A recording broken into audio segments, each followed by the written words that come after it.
اینجا استودیوی مرکزی رادیو آزادی است و خبرگزاری‌های تاجیکستان و جهان را من شعله خوجا معرفی میکنم. در برنامه امروز 21 سپتامبر این موضوع‌ها را داریم. لاتوکوبی یک مهاجر توجیک از سوی پاسبان‌های بازار لوبلینای مسکو باعث اعتراض مهاجران کاری توجیک و متوقف شدن کار این فروشگاه شده است. خطپستی با عیب آب که ثروت مهمترین تاجیکستان است ولی کمبود و صفت آن مایه نگرانی جدی شده است. مثال می‌آوریم که یکی از 4 خانواده به آب در حالت ضرورت دسترسی ندارند. همانگونه یکی از 5 خانواده بعضاً تا 1 هفته از تامین آب آشامیدنی محروم می‌باشند. و مقامداران توجیک ناله و فیغان عزاداری و تعزیه را منع کرده اصرار می‌ورزند که این اقدام جوابگوی میارهای مذهبی امام اعظم است. گریه کردن، پس گریه کردن، اشک ریختن، حتی پیغمبر خدا وقتی که فرزندش ابراهیم وفات کردند، پیغمبر ما صلی الله علیه و سلام اشک ریختند. دیروز یک مهاجر 27 ساله توجیک را پاسبانان مرکز سودای مسکو در نویه لوبلینا لاتوکوب نمودند. نوروز زکیرов ساکن نویه بالجوان در این مرکز تجارتی در پایتخت روسیه اروبکش بوده است. شاهدان میگویند اصل مناقشه از جنجال پرداخت حق گذر کردن اروبه‌های پربار سر زد. کریم جانیاروف حامی حقوق مهاجران در صحبت با رادیو آزادی گفت که جوان لاتوکوب شده با آسیب سر در بیمارخانه بستری شده است. او زنده است و در بیمارستان جایگیر کرده شده است و او را باید تشخیصی دوباره کنند و از روی گفته منبع ما وضعش خوب است. سرش در حقیقتا آسیب دیده است و بعضی جایهای دیگرش هم آسیب دیدن در تنش و موافق خبرهای دیگر که ما عمیق میدونیم در آنجا چند نفر جبر دیدن، از آن جمله یک نفرش پایش شکسته است که در یک خانه شخصی زندگی کرده ایستاده است. نفر دیگری هم به بیمارستان برده شد که نوای نشر ویدیویش هم به دست ما رسید و ما آن را نشر کردیم. او زاده ناحیه لنین سابق لنین حاضر رودکی می باشد و وضع هم خوب است. از این خاطر از تمام شهروندان تاجیکستان خواهش کرده می شود که به خاطر جلوگیری و پیشگیری از هر گونه خشونت، از هر گونه جنگ و جنجال با کارمندان این بازار یا که با دیگر احتیاط کنند. طبق اطلاع اخیر فروشگاه مسکو بسته است. اصلا شام روز گذشته بعد از لاتوکوبی این شهروند تاجیکستان مهاجران کاری توجیک در نزد فروشگاه مسکو تجمع کرده خواستار مجازات نمودن عاملان شدند. مقامات 10 نفر از این مهاجران عدالت طلب را بازداشت نمودند. کریم جانیاروف از مهاجران دعوت دارد که به هیچ گونه اغوا داده نشوند. درباره بازداشت شدگان همینقدر گفتم میتوانم که شماره آنها از روی برخی حساب‌ها از 50 تا 150 نفر را در بر میگیرد. شماره انیق را یگان نفر یا یگان کارخانه دولتی یا که یگان تشکیلات غیر دولتی هم نمیدوند، چون که چنان که ما میدونیم در این واقعه وقتی که رخ داد به آنجا قواهای زیادی پلیس از آن جمله رازگواردی امان به آنجا دعوت کرده شدند از تمام مناطق خودی شهر مسکو و بسیاری جوانان را بازداشت کرده به شعبه های پلیس همین منطقه بودند که در آنجا چند شعبه پلیس وجود دارد. از این رو حساب معینی نیست. از روی معلومات آخرین آنها را تفتیش کرده ایستادند و شخصانی که حجت‌هایشان درست باشند آنها البته جواب داده میشوند و شخصانی در بین آنها اگر شخصانی باشند که قانون ویران کرده باشند آنها از حدود شهر مسکو از حدود روسیه اخراج کرده میشوند به مهلت 5 سال. سرور بختی سخنگوی سفارت تاجیکستان در روسیه در صحبت با رادیو آزادی گفت شام دیروز حدوداً 70 نفر از شرکت‌دار ماجرا به شعبه پلیس آورده و اکثرشان بعد تفتیش سندها آزاد شدند. فعلا شماری افراد دستگیر شده 14 نفر است و پلیس تحقیق نقش آنها در حادثه دیروز را ادامه می‌دهد. ما این قضیه را پیگیری داریم. خبرگزاری‌های ما را در وبسایت www.azadi.org دنبال کنید. رو میاریم به موضوعهای دیگر. هزارها ساکن تاجیکستان همه ساله وقت و مبلغ زیادی خود را برای دسترسی به آب آشامیدنی صرف میکنند که به اعتقاد کارشناسان در زندگی اجتماعی مردم دسترسی نابالغان به تحصیل و سلامتی تاجیکان اثری نامطلوب میگذارد. حکومت نیز تامین اهالی با آب پاک آشامیدنی را از چالش‌های جدی و هم استراتژی‌های مهم دولت ارزیابی میکند و اما میگوید برای حل این مشکل سرمایه زیاد لازم است. اخیراً بانک جهانی تاثیر صفر کیفیت بدی آب را به زندگی مردم تاجیکستان تحقیق کرد و خلاصه های آن را در یک نشست در دوشنبه معرفی نمود. متخصصان بانک جهانی میگویند که یک سبب رشد ضعیف و از جمله قدپستی و وزن کمی کودکان تاجیک به صفت آب پاک آشامیدنی در کشور بستگی دارد.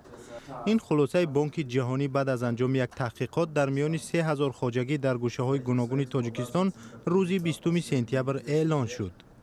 گزارشگران بانک جهانی صفت آب آشامیدنی در تاجیکستان را خیلی پست دانسته و گفتند که در ترکیب آب ویروس‌های مختلف را پیدا کردند. این پژوهش همچنان میگوید که دسترسی به آب آشامیدنی تازه در شهرها 80% و در دهات 47% را تشکیل می‌دهد. مثال می‌آوریم که یکی از 4 خانواده به آب در حالت ضرورت دسترسی ندارند. همانگونه یکی از 5 خانواده بعضاً تا یک هفته از تامین آب آشامیدنی محروم می‌باشند. وضعیت در مکتب‌ها نیز ناگوار است. در مقایسه با مکتب‌های شهری، در مکاتب دهات آب و کانالیزاسیا بسیار بد است. تحقیقات بانک جهانی ثابت کرده است که به همین سبب برخی از دختران به سن بلاغت رسیده تاجیک تحصیل را ترک میکنند، زیرا در مکتب‌ها بخصوص مکتب‌های دهاتی تاجیکستان شرایط تأمین بهداشتی دختران به بلاغت رسیده وجود ندارد. مسئله دسترسی به آب در طول تمام سالهای استقلال تاجیکستان یک موضوع داغ باقی مانده است. اخیراً این موضوع را پرزیدنت امامعلی رحمان در سخنرانیش در مجمع کلی سازمان ملل متحد هم مطرح کرد و توجه جامعه جهانی را به مسائل دسترسی و ذخیره‌های آب منطقه جلب کرد. به قول مقامات تاجیک، مسئله هنوز هم با سبب بحران‌های مالی و اقتصادی، افزایش اهالی، تغییرات اقلیم، حادثه‌های طبیعی و مشکلات دیگر پرحل نشده است. برپایی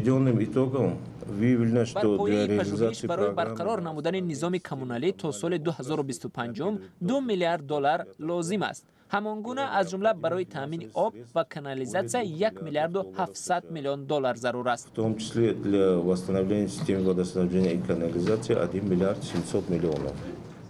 مشکل دیگر به قول مقامات در نبود انفراستراکچور کلی یا قبور آبگذر در تمام مناطق تاجیکستان است که 93% قلمروش کوهستان است و در سالهای جنگ شهروندی نظام بنیاد شده دوران شوروی آب تامین کنی هم در برخی مکانها خراب و کارناشایم شد.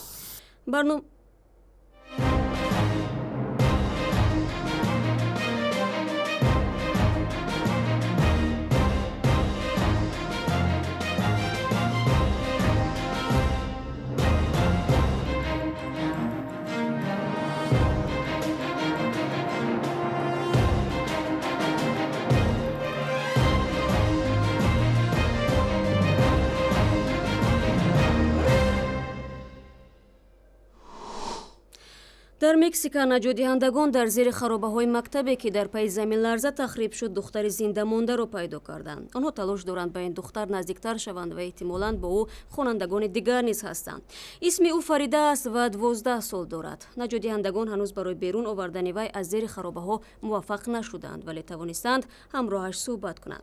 او گفته است که همراهش 2 کودک دیگر نیز هست و در اطرافش جسدها خوابیده‌اند. این دختر افزوده است که نمی‌داند که تعداد زنده مانده‌ها چقدر است.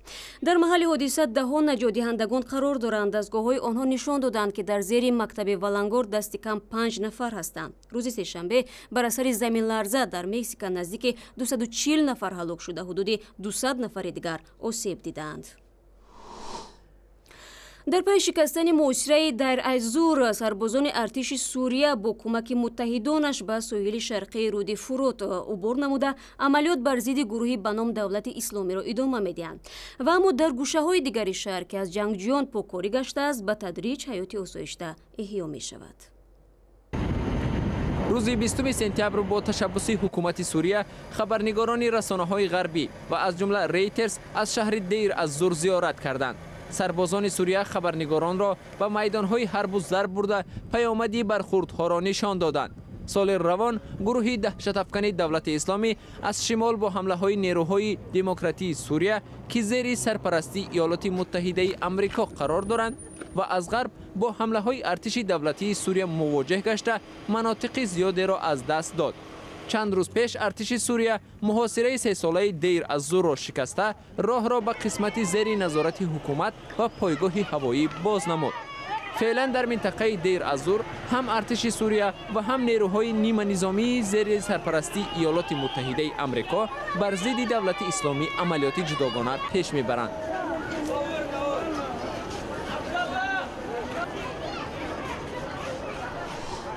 бармегардем ба Тоҷикистон. Нашри дастуре дар бораи тарзи рафтор дар вақти вафоти наздикон дигар бора баҳсҳоро дар атрофи қонуни танзим дар Тоҷикистон гарм кардааст. Аксарият тартиботи навро ки дар маросими дафн аз ҷумла доду фиғон кашиданро манъ месозад, дахолати мустақим ба ҳаёти шахсии инсон унвон мекунанд. ҳамсоҳбатони ҳамкорамон Шодмони Ятим низ мегӯянд ба ҳангоми мусибат идора кардани эҳсосот тақрибан номумкин аст.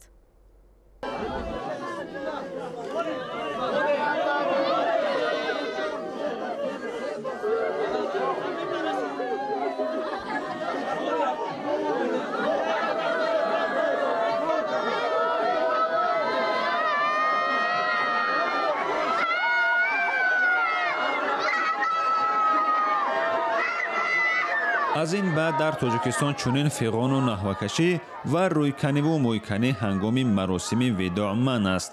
پوشیدن لباس سیاه را نیز اجازت نمیدهند و زنان هم نباید با ناله و فریاد از پس تابوت از حولی بیرون شوند. در ترتیب رفتار هنگام دفن و تعزیه که چند پیش نشر شد آمده است، بهتر است انسان خود را با گریه و اشک‌ریزی خاموشانه تسلی بدهد.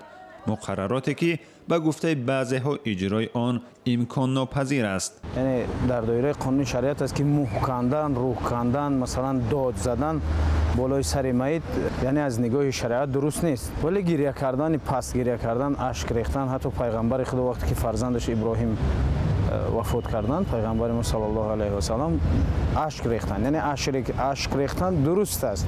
مقامات میگویند هدف دستور راهنمایی مردم است که گاهی در مراسم عزا حتی نوحه‌گر حرفه‌ای دعوت میکنند تا صدایش در تمام ده شنیده شود.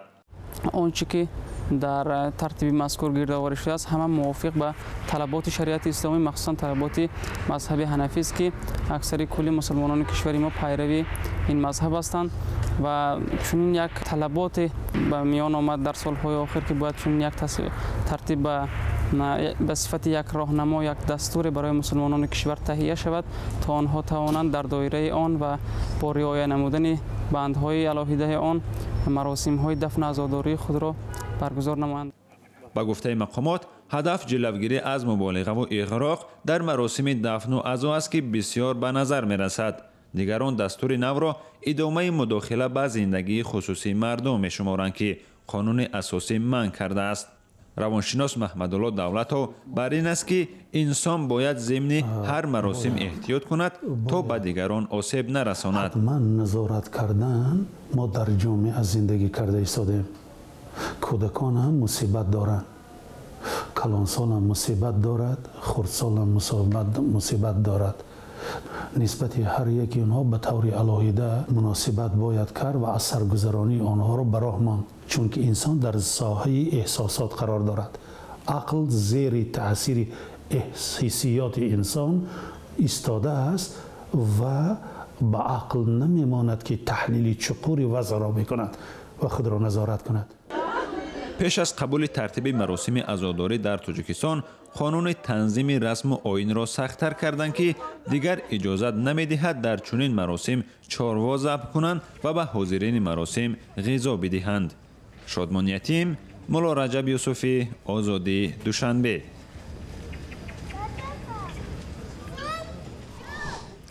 این چند خبر و گزارش مهمی بود که تو همین لحظه در اختیار داشتیم و طوری در اول برنامه ما گفتیم ما قضیه لطوکوب شدن یک مهاجر تاجیک رو در بازار لوبلینوی مسکو پیگیری داریم. این جوان حالا در بیمارستان است و کارشناسان از مهاجران تاجیک دعوت میکنند که با احساسات دادن نشوند. خلاصه خبرها و ویدیوهای بیشتر از این رو شما عزیزان میتوانید در وبسایت ما www.azodi.org و در صفحه های ویژه ما در فیسبوک، توییتر، ادناکلاسنیک و اینستاگرام و در یوتیوب و دیگر شبکه‌ها پیگیری کنید. تشکر برای همراهی و خدا نگهدار هر یک شما.